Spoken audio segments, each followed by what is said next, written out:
Yeah. Myself, I'm Madhurya. I am MSc in Nanoscience and Technology. MSc ಮಾಡಿ ಆಗಿದೆ. So Okay. Tuitions ತಗೊಂತೀನಿ. So ನನಗೆ ಮಕ್ಳಿಗೆ ಹೇಳ್ಕೊಳಕ್ಕೆ easy ಆಗ್ಲಿ ಅಂತ, ಹಾಗೆ ನಾನು ಕಲೀಲಿ ಅಂತ ಹೊಸ ಟೆಕ್ನಿಕ್ಸು. ಪ್ರತಿ ಒಂದು ಟೆಕ್ನಿಕ್ಕೂನು it is very interesting ma'am. ಎಲ್ಲಾನು ಎಂಜಾಯ್ ಮಾಡ್ಕೊಂಡು ಕಲಿಬೋದು.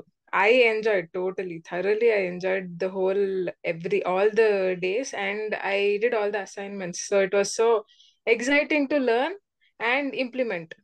ಸೊ ಅದನ್ನ ನಾನು ಹಾಗೆ ನನ್ನ ಸ್ಟಡೀಸ್ ಮೇಲೂ ಹಾಕ್ಬೇಕಂತ. I want to prepare for competitive exams. So I want to make it easier. ಈ ಟೆಕ್ನಿಕ್ಸ್ ಯೂಸ್ ಮಾಡ್ಕೊಂಡು I want to prepare. So ಅಮ್ಮ ನನಗೆ ಹೇಳಿದ್ರು, ನೋಡು ಈ ತರದ್ದು ಹೋಗು ಸೇರ್ಕೋ, ನಿನ್ಗಿನ್ನೂ ಈಸಿ ಆಗತ್ತೆ ಅಂತ.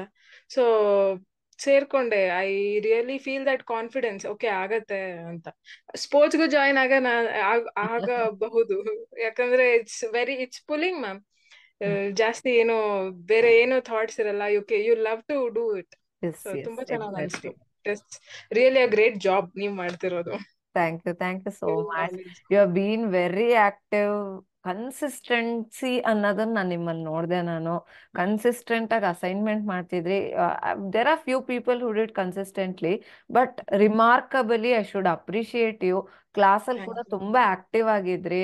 ಸೊ ದಟ್ ಇಸ್ ವಾಟ್ ಆ ಹಂಗರ್ ಇರುತ್ತಲ್ಲ, ಅವ್ರಿಗೆ ಗೊತ್ತಾಗತ್ತೆ ಅದು ಎಷ್ಟು ನಾವು ಕಷ್ಟಪಟ್ಟಿದೀವಿ ಆಲ್ರೆಡಿ. ಇವಾಗ ಇದು ಈಸಿ ಕೇಕ್ ಕೊಟ್ಟಾಗ we will get to understand, oh, it's so easy to relate it. That is what we feel. Yeah, exactly. ನಾನು ಅದೇ ನನ್ಗೆ ಯಾಕೆ ಈ ತರ ಟೆಕ್ನಿಕ್ಸ್ ಹೇಳ್ಕೊಟ್ಟಿಲ್ಲ ಅಂತ ಅನ್ಸ್ತು. I done MSc and I've come back, so it's really great. that's great. Thank you. All the Thank best. you, ma'am. Yeah, Thank you so much. yeah.